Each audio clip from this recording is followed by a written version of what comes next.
ಪಿಂಡ ಅದು ಕಾಗೆಗಳ ಪಾಲೋ ನಿನ್ನಿಂದ ಬರ್ಪುದಿನ್ಯಾವುದಿಗುದೋ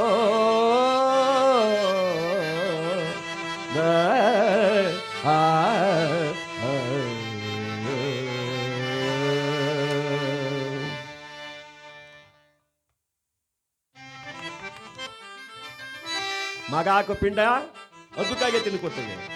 ಕೂಡಿಟ್ಟ ಹಣಕ್ಕೆಲ್ಲ ಬಂದು ಬಳಗೆಲ್ಲ ಕಿತ್ತಾಡುತ್ತಾರೆ. ಒದ್ದ ವಸ್ತ್ರಗಳ ಅಗಸನ ಪಾಲು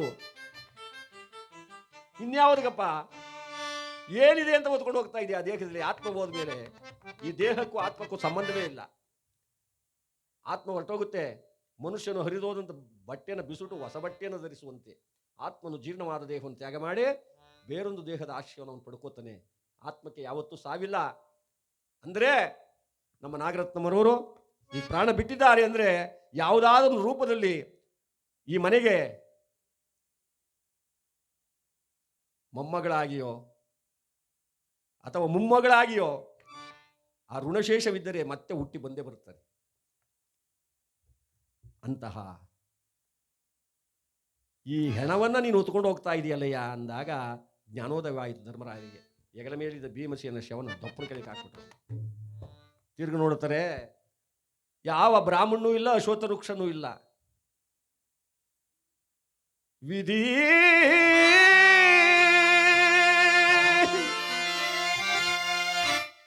ಏನಿದು ನಿರಲೀಲೆ, ಇದೇನು ನಿನ್ನ ಜಾಲ, ಏನಪ್ಪ ನಿನ್ನ ವಿಚಿತ್ರವಾದ ನಾಟಕ. ಇಲ್ಲ, ಬರುವಾಗ ನಾವು 6 ಜನ ಬಂದು ಉಳಿದಿರೋ ನಾನು ಒಬ್ಬನೇ. ಮುಂದೆ ಹೋಗುತ್ತಿದ್ದ ಶ್ವಾನನು ಕೂಡ ಮಾಯವಾಗೋಯ್ತು. ಇನ್ಯಾಕೆ ಬದುಕಿರಬೇಕು ಅಂತ ಹೇಳಿ ಅಡ್ಡಲಾಗಿ ಹರಿಯುವ ನದಿ ಹತ್ರ ಬಂದ. ಇದರಲ್ಲಾರು ಬಿದ್ದು ನಾನು ಪ್ರಾಣ ಬಿಟ್ಬಿಡೋಣ. ಯಮನ ಪಟ್ಟಣದಿಂದ ಪಾಪಿಗಳಿಗೆ, ದುರ್ಮಾರ್ಗಿಗಳಿಗೆ, ದುಷ್ಟರಿಗೆ ಹಿಂಸೆ ಕೊಟ್ಟಾಗ ರಕ್ತ ಮಾಂಸ ಕೀವು ಕೊಳೆತು ಗತಗತ ಅಂತ ನಾರಕೊಂಡು ಹರಿತಾ ಇತ್ತು ವೈತರಣಿ ನದಿ ಅಂತ. ಆ ನದಿಯನ್ನು ಮುಟ್ಟಲು ಹೋಗ್ತಾನೆ. ಆ ನದಿಯಿಂದ ಒಂದು ಶಬ್ದ ಬಂದ್ಬಿಡ್ತು, ಧರ್ಮನಂದನ, ನೀನು ನನ್ನ ಮುಟ್ಟಬೇಡ,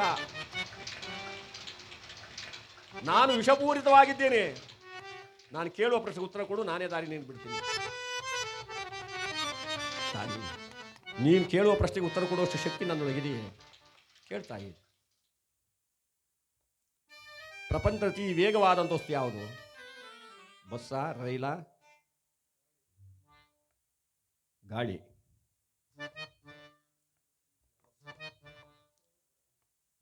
ಇದ್ಯಾವುದೂ ಅಲ್ಲ, ಮನೋವೇಗ. ಮನುಷ್ಯನ ಮನೋವೇಗ ಇದೆಯಲ್ಲ, ಈ ಮನಸ್ಸಿನ ವೇಗಕ್ಕಿಂತ ಮುಖ್ಯವಾದ್ದು ಯಾವುದೂ ಇಲ್ಲ. ಬೇಷ್ಕಣೆಯ ಧರ್ಮರಾಯ. ಎರಡನೇದಾಗಿ, ಈ ಪ್ರಪಂಚದಲ್ಲಿ ಮನುಷ್ಯನಿಗೆ ಅತಿಯಾದ ಭಾರವಾದಂಥ ವಸ್ತು ಯಾವುದಪ್ಪ? ಗುಡ್ಡೆನ, ಬೆಟ್ಟನ, ರೋಣಗಲ್ಲ? ನೀನು ಮಾಡಿದ ಪಾಪ ಕರ್ಮಗಳ ಗಂಟು. ನೀನೇನು ಮಾಡಿರ್ತೀಯೋ ಪಾಪ ಕರ್ಮ, ಆ ಗಂಟು ನಿನಗೆ ಭಾರವೇ ವಿನಃ ಇಲ್ಲಿರ್ತಕ್ಕಂಥದ್ದೆಲ್ಲ ನಮಗೇನು ಭಾರವಾಗಿಲ್ವಲ್ಲ. ತಾಯಿ, ಭೂತಾಯಿ ಹೊತ್ಕೊಂಡವಳೆ. ಕಡೆಯದಾಗಿ ಒಂದೇ ಒಂದು ಪ್ರಶ್ನೆ, ದಾನಗಳಲ್ಲಿ ಶ್ರೇಷ್ಠವಾದ ದಾನ ಯಾವದಪ್ಪ? ಮನುಷ್ಯನಿಗೆ ಏನು ಕೊಟ್ಟರು ಸಾಕು ಅಂತಾನೆ? ಈ ಗುರ್ಗಜ್ಜಿ ಗುಡ್ಡೆ ಎಲ್ಲ ಬರ್ಕೊಟ್ರು ಕೂಡ ಸಾಕು ಅಂತಾನ? ಮಾಗಡಿ ಬೇಕು ಅಂತಾನೆ, ಮಾಗಡಿನೇ ಕೊಟ್ಬಿಡು. ಬೆಂಗಳೂರು ಬೇಕು ಅಂತಾನೆ, ಬೆಂಗಳೂರನ್ನೇ ಕೊಟ್ಬಿಡು. ಪ್ರಪಂಚನೇ ಬೇಕು ಅಂತಾನೆ, ಇನ್ನೂ ಒಂದು ಬೇಕು ಅಂತಾನೆ. ಆಶಾಶ ಪರಮ ದುಃಖಂ ನಿರಾಶೆಯೇ ಪರಮ ಸುಖಂ. ಆಶೆ ನೋಡ್ದ, ಅನ್ನದಾನಗಳಿಗಿನ್ನ ಇನ್ನೂ ದಾನಗಳಿಲ್ಲ, ಅನ್ನಕ್ಕೆ ಮೇಲು ಇನ್ನಿಲ್ಲ ಈ ಜಗದೊಳಗೆ, ಅನ್ನದಾನವೇ ಮೇಲು ಅಂದರು ದೊಡ್ಡವರು. ಥಟ್ಟನೆ 2 ಭಾಗವಾಯಿತು ನದಿ. ಆ ನದಿಯನ್ನು ದಾಟಿ ಆಚೆಗೆ ಬಂದ್ರೆ ಪುಷ್ಪ ವಿಮಾನ ಬಂದು ಯಾವ ಧರ್ಮರಾಯರನ್ನ ಸ್ವರ್ಗಕ್ಕೆ ಕರ್ಕೊಂಡು ಹೋಗ್ತಾ ಇದೆ. ಆ ಸ್ವರ್ಗದಲ್ಲಿ ಮಲ್ಲೆ, ಮಲ್ಲಿಗೆ, ಹುರುಗ, ಸೇವಂತಿಗೆ ಎಲ್ಲ ಪುಷ್ಪಗಳನ್ನ ರಾಶಿ ಹಾಕಿ ಆ ಹೂವಿನ ರಾಶಿ ಮೇಲೆ ನಡೆಸ್ಕೊಂಡು ಹೋಗ್ತಾ ಇದ್ದಾರೆ ಧರ್ಮರಾಯರನ್ನ. ಕಾರಣ ಏಕೆಂದ್ರೆ ಪಾದರಕ್ಷೆಯನ್ನು ಮೆಟ್ಟುಕೊಂಡ್ರೆ ಕ್ರಿಮಿಕೀಟಗಳು ಪಾದಕ್ಕೆ ಸಿಕ್ಕಿ ಪ್ರಾಣ ಬಿಟ್ಬಿಡ್ತವೆ ಅಂತ ಪಾದರಕ್ಷೆಯನ್ನು ಬಿಟ್ಟು ನಡೆದಂಥ ಪುಣ್ಯಾತ್ಮ ಧರ್ಮನಂದನ. ಅವನು ಹೂವಿನ ಆಸೆಗೆ ಮಾಡೋದೇನೇ ಮಾಡ್ತಾರೆ. ನಾವು ಈ ಹೊಲದಲ್ಲಿರೋ ಕಲ್ಲು ಮುಳ್ಳು ತಗೊಂಡೋಗಿ ದಾರಿಗೆ ಸಿಗ್ತೀವಿ. ತುಡ್ಕೊಂಡು ಹೋಗ್ರಿ ಬಾ, ನಮ್ಗೇನ ಬೇಕಾಗದೆ. ಅದಕ್ಕೆ ಬಸವಣ್ಣವರು ಮಾತು ಹೇಳ್ತಾರೆ, ಇಲ್ಲಿ ಸಲ್ಲುವರು ಅಲ್ಲೂ ಸಲ್ಲುವರಯ್ಯ, ಇಲ್ಲಿ ಸಲ್ಲದಿಹರು ಅಲ್ಲೂ ಸಲ್ಲರಯ್ಯ. ನಾವಿಲ್ಲೇನು ಮಾಡಿರ್ತೀವೋ ಅದಲ್ಲೇ, ಅದೇ ಸಿಗೋದು, ಬೇರೆ ಇನ್ನೇನು ಸಿಗಲ್ಲ. ಯಾವ ದೇವೇಂದ್ರ ಅರ್ಧ ಸಿಂಹಾಸನದಲ್ಲಿ ಕುಳ್ಳರಿಸಿಕೊಂಡು ಹೇಳ್ತಾನಂತೆ, ಹಿಂದೆ ಯಾರು ಬರಲಿಲ್ಲ, ಮುಂದಿನ ಯಾರು ಬರೋಲ್ಲ, ಕಾಯಿ ಸಹಿತವಾಗಿ ಸ್ವರ್ಗಕ್ಕೆ ಇಲ್ಲೇ ನೀನು ಆಸೀನನಾಗಿರು ಅಂದರೆ, ಯಾವ ವೈಕುಂಠ ವಾಸನಾದ ಶ್ರೀಹರಿಯನ್ನ, ಕೈಲಾಸ ವಾಸನಾದ ಶಂಕರನನ್ನ ನಾನು ನೋಡಬೇಕು ಅಂದಾಗ ಯಾವ ಧರ್ಮರಾಯನ ಕಳಿಸ್ಕೊಡ್ತಾನೆ. ಹರಿಯ ದರ್ಶನವನ್ನು ಮಾಡಿಕೊಂಡು ಮಹಾತಾಯಿ ಲಕ್ಷ್ಮೀ ಆ ತಾಯಿಯ ದರ್ಶನವನ್ನು ಮಾಡಿಕೊಂಡು ಕೈಲಾಸಕ್ಕೆ ಬರ್ತಾ ಇದ್ದಾನೆ. ಬೆಳ್ಳಿ ಬೆಟ್ಟದೊಡನೆ ಆತಕ್ಕಂಥ ಆ ಪರಮೇಶ್ವರನ ದರ್ಶನ ಮಾಡೋದಕ್ಕೆ ಪ್ರಸಾದ ತಂದಿಡಿತಾಯಿ, ಒಂದು ಎಲೆ ಹಾಕ್ಬಿಟ್ಟು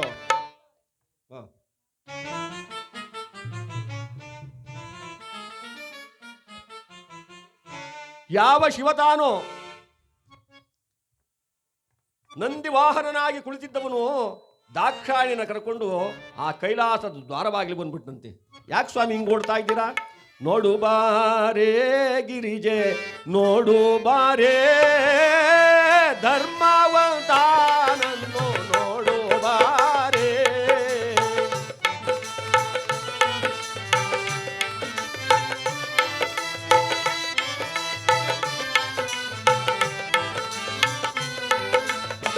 ನೋಡು ಬಾರೇ ಗಿರಿಜೆ, ನೋಡು ಬಾರೇ ಧರ್ಮವಂತಾನನ್ನು, ನೋಡು ಬಾರೇ.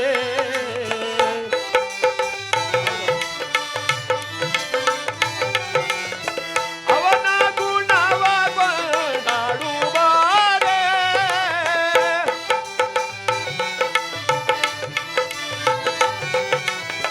ಅವನ ಗುಣವ ಕೊಂಡಾಡು ಬಾರೇ, ಅವಗಿಂತ ಚೆಲುವಾರಿಲ್ಲ ನೋಡು ಬಾರೇ, ಅವಗಿಂತ ನೋಡು ಬಾರೇ ಗಿರಿಜೆ, ನೋಡು ಬಾರೇ ಧರ್ಮವಂತಾನನ್ನು, ನೋಡು ಬಾರೇ. ಆ ಪುಣ್ಯಾತ್ಮನ ದರ್ಶನ ಮಾಡೋಣ ಬಾರಿ ಅಂತ ಹೇಳಿ ಆ ಗೌರಿಯನ್ನ ಕರ್ಕೊಂಡು ದ್ವಾರ ಬಾಗಿಲಿ, ಕೈಲಾಸದ ದ್ವಾರ ಬಾಗಿಲ ಬಂದು ನಿಂತುಕೊತಂತೆ. ಏ ಪುಣ್ಯಾತ್ಮ, ಕಾಯ ಸಹಿತವಾಗಿ ಯಾರು ಸ್ವರ್ಗಕ್ಕೆ ಬರಲಿಲ್ಲ, ಮುಂದಿನ ಯಾರು ಬರೋದಿಲ್ಲ, ಹಿಂದೆನೂ ಕೂಡ ಯಾರು ಬರಲಿಲ್ಲ. ಈ ನನ್ನ ಕೈಲಾಸದಲ್ಲೇ ಇರಯ್ಯ? ಇಲ್ಲ ಸ್ವಾಮಿ, ನಾನು ಸ್ವರ್ಗಲೋಕದಲ್ಲಿ ನನ್ನ ಬಂಧು ಬಳಗ, ಅಣ್ಣ ತಮ್ಮ ತಂದೆ ತಾಯಿ ಎಲ್ಲ ಇದ್ದಾರೆ, ನಾನು ಅಲ್ಲೂ ಹೋಗ್ಬೇಕು ಎಂಬುದಾಗಿ ಶಿವನ ದರ್ಶನ ಮಾಡಿಕೊಂಡು ನೇರವಾಗಿ ಸ್ವರ್ಗಕ್ಕೆ ಬಂದು ಸ್ವರ್ಗದಲ್ಲಿ ಎಲ್ಲರನ್ನ ನೋಡಿಕೊಂಡು ನರಕಕ್ಕೆ ಬಂದಂತೆ. ನಾರದರು ಬಂದ್ಬಿಟ್ರು. ನರಕ ದರ್ಶನ ಧರ್ಮರಾಯರಿಗೆ ಆಗಂಗಿಲ್ಲ. ಯಮಧರ್ಮ ಮೀಸೆ ತಿರಿಕೊಂಡ, ನಿಜ ನನ್ನ ಮಗ ಧರ್ಮರಾಯ ನರಕ ದರ್ಶನ ಆಗಂಗೇ ಇಲ್ಲ, ಧರ್ಮಾತ್ಮನೇ ಹೆಚ್ಚಿಗೆ ಮೆರಿಬೇಡ ಕಣಯ್ಯ. ಯಾಕೆ ಸ್ವಾಮಿ? ಒಂದು ನಿಮಿಷವಾದ್ರೂ ನರಕ ದರ್ಶನ ಆಗಲಿ ಅಂತ ಶಾಪ ಇದೆ ಅವನಿಗೆ. ಯಾರಿಗೆ?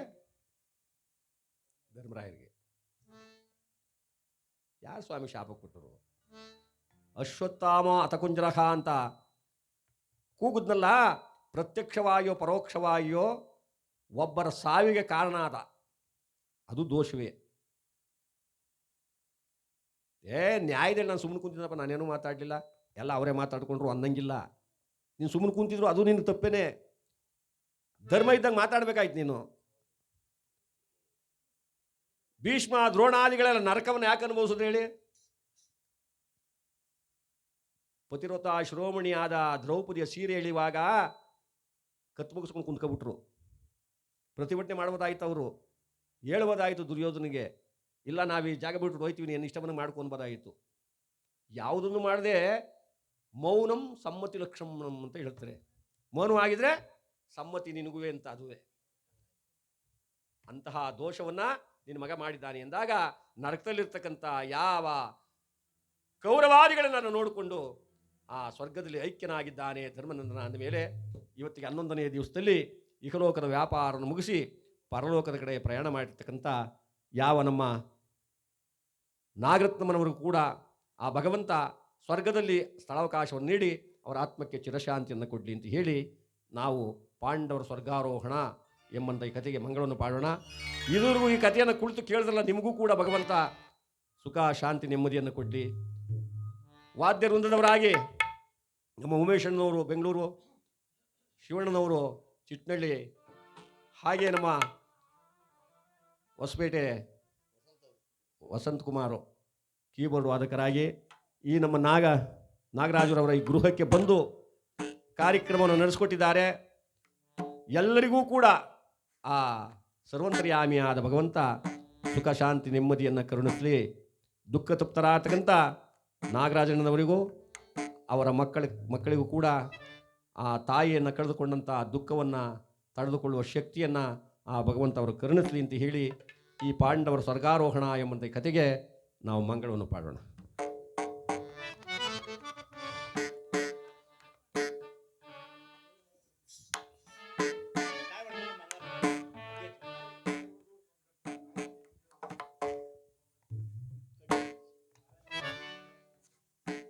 ಆಯ್ತಾ ಪ್ರಸಾದ? ಇಟ್ಟವರ ಪ್ರಸಾದನ?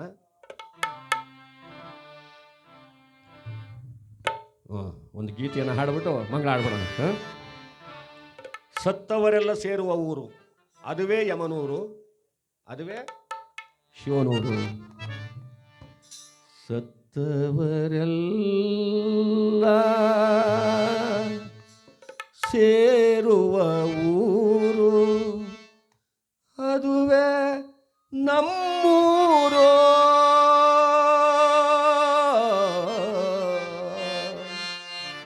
ಅದುವೇ ಶಿವನೂರು.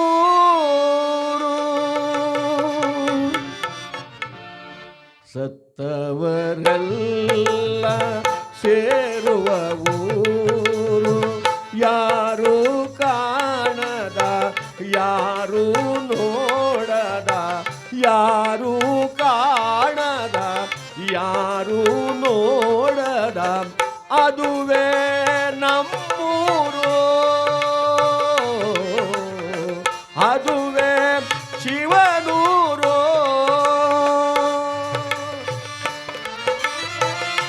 ಅವರು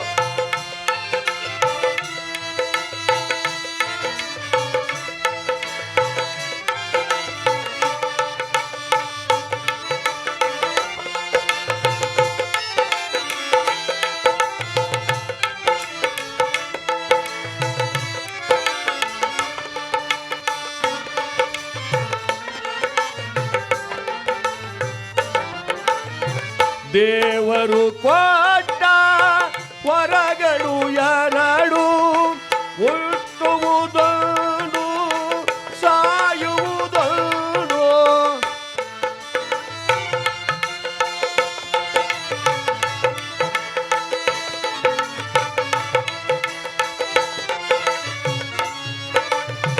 ದೇವರು ಕೊಟ್ಟ ವರಗಳು ಎರಡು, ಹುಟ್ಟುವುದೊಂದು ಸಾಯುವುದೊಂದು. ಆಟ ಪಾಠ ಮುಗಿಸಿಕೊಂಡು, ಆಟ ಪಾಠ ಮುಗಿಸಿಕೊಂಡು ಸೇರಲೇಬೇಕು ಯಮನೂರ. ಸೇರಲೇಬೇಕು ಯಮನೂರ. ಸತ್ತವರೆಲ್ಲ ಸೇರುವ ಊರು, ಸತ್ತವರೆಲ್ಲ ಸೇರುವ ಊರು, ಯಾರು ಕಾಣದ ಯಾರು ನೋಡದ, ಯಾರು ಕಾಣದ ಯಾರು ನೋಡದ, ಅದುವೇ ನಮ್ಮೂರು. ಅದುವೇ ಶಿವನೂರು.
ಸತ್ತವರೆಲ್ಲ ಸೇರುವ ಊರು, ಸತ್ತವರೆಲ್ಲ ಸೇರುವ ಊರು.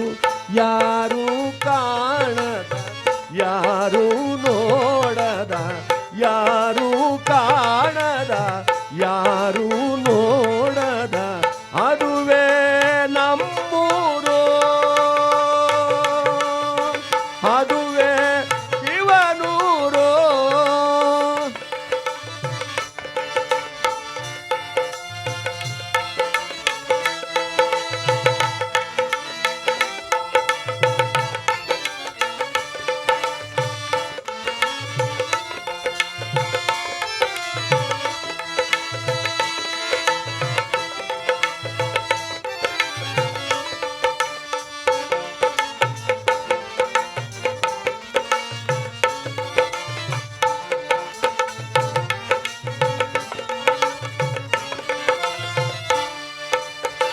ಬಿದಿರು ಮಂಟಪ ಸಿಂಗಾರ ಮಾಡಿ ಅದರೊಳು ನಮ್ಮ ನಾಗರತ್ನಮ್ಮನ ನೋಡಿ.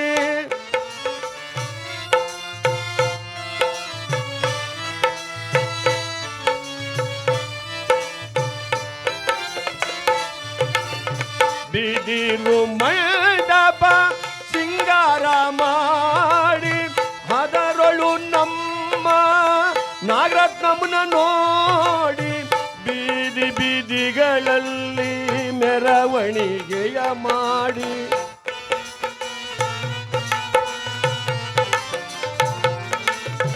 ಬೀದಿ ಬೀದಿಗಳಲ್ಲಿ ಮೆರವಣಿಗೆಯ ಮಾಡಿ, ಬಂದು ಬಳಗ ಸೇರಿ ಮಣ್ಣು ಮಾಡಿ, ಬಂದು ಬಳಗ ಸೇರಿ ಮಣ್ಣು ಮಾಡಿ. ಸತ್ತವರೆಲ್ಲ ಸೇರುವ ಊರು, ಸತ್ತವರೆಲ್ಲ ಯಾರು ಕಾಣದ, ಯಾರು ನೋಡದ, ಯಾರು ಕಾಣದ, ಯಾರು ನೋಡದ, ಅದುವೇ ನಮ್ಮೂರು.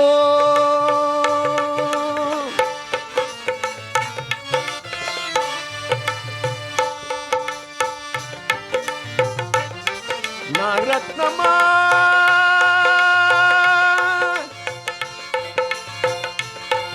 ಅಯ್ಯೋ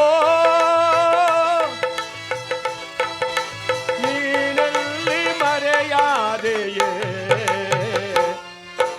ನಮ ಬಿಟ್ಟು ದೂರಾದೆಯ ತಾಯವ್ವ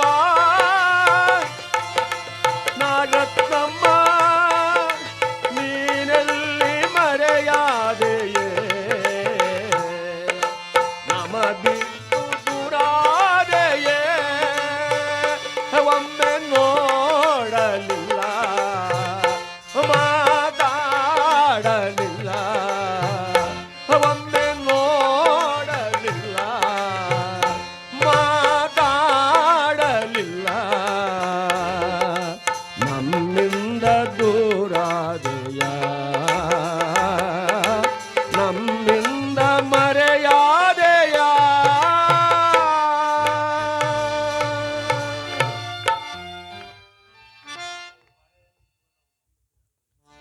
ಬಂಧು ಬಳಗ ಎಲ್ಲವನ್ನು ಬಿಟ್ಟು ಕಣ್ಮರಿ ಆಗಿರ್ತಕ್ಕಂಥ ಅವರ ಆತ್ಮಕ್ಕೆ ಶಾಂತಿಯನ್ನು ಕೊಡ್ಲಿ ಅಂತ ಹೇಳಿ ನಾವೀಗ ಮಂಗಳಾರತಿ ಕೊಡಿ. ಎಲ್ರಿಗೂ ಮಂಗಳಾರತಿ ಕೊಡಬೇಕು. ಪೋಟತ್ತು ಬೆಳಗ್ಗೆ ಆಮೇಲೆ ಎಲ್ರಿಗೂ ಕೊಟ್ಕೊಂಡ್ಬರ್ಬೇಕು. ಇದುವರೆಗೂ ಈ ಕಥೆಯನ್ನು ಕೇಳಿದ ಸರ್ವರಿಗೂ ಕೂಡ ಮಂಗಳವಾಗಲಿ. ಆ ತಾಯಿ ನಾಗರತ್ನಮರ ಆತ್ಮಕ್ಕೆ ಶಾಂತಿಯನ್ನ, ಚಿರಶಾಂತಿಯನ್ನ ಭಗವಂತ ಕರುಣಿಸಲಿ ಅಂತ ಹೇಳಿ ನಾವು ಈ ಕತೆಗೆ ಮಂಗಳವನ್ನು ಪಾಡೋಣ. ಇರಲಿ ನಿಮ್ಮಯ ವಂಶಕ್ಕೆ ಮಂಗಳ, ಇರಲಿ ತಾಯಿ ತಂದೆಗಳಿಗೆ, ಗುರು ಹಿರಿಯರಿಗೆ, ಬಂಧು ಬಾಂಧವರಿಗೆ,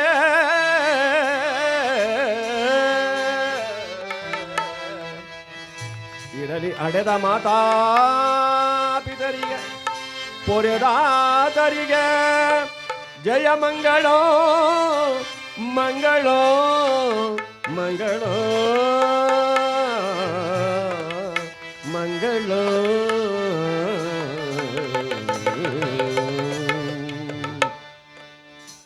ಜಯ ಮಂಗಳವಾಗಲಿ ಲೋಕಕ್ಕೆಲ್ಲ ಶುಭ ಮಂಗಳವಾಗಲಿ.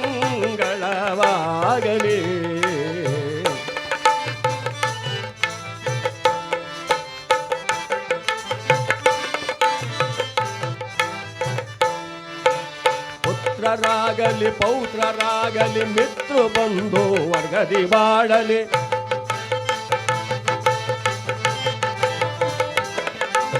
ಪುತ್ರರಾಗಲಿ ಪೌತ್ರರಾಗಲಿ ಮಿತ್ರ ಬಂಧು ವರ್ಗದಿ ಬಾ.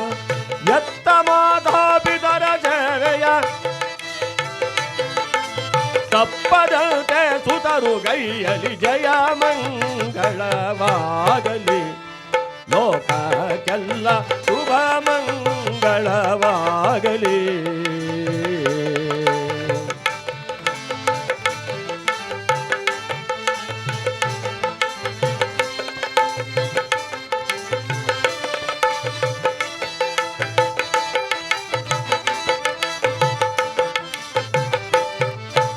ಕಾಲ ಕಾಲಕ್ಕೆ ಮಳೆಯು ಬೀಳುತ್ತ ಲೀಲೆಯಿಂದ ಬೆಳೆಯು ಬೆಳೆದೋ.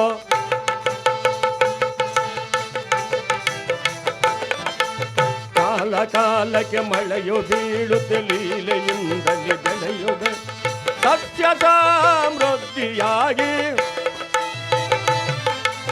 ಲೋಕದಲ್ಲಿ ಬೆಳೆದು ಬೆಳಗಲಿ ಜಯ ಮಂಗಳವಾಗಲಿ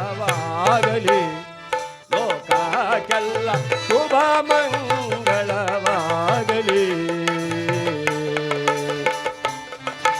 ಜಯ ಮಂಗಳೋ ನಿತ್ಯ ಶುಭ ಮಂಗಳೋ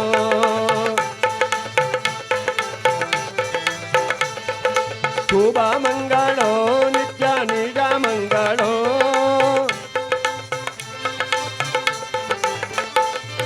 ನಿಜ ಮಂಗಳೋ ನಿತ್ಯ ಮಾಘ ಮಂಗಳೋ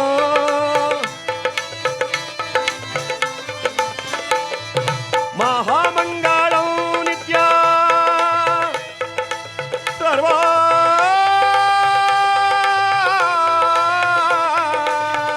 ಮಂಗಳೋ ಮಂಗಳೋ ಮಂಗಳೋ ಮಂಗಳೋ.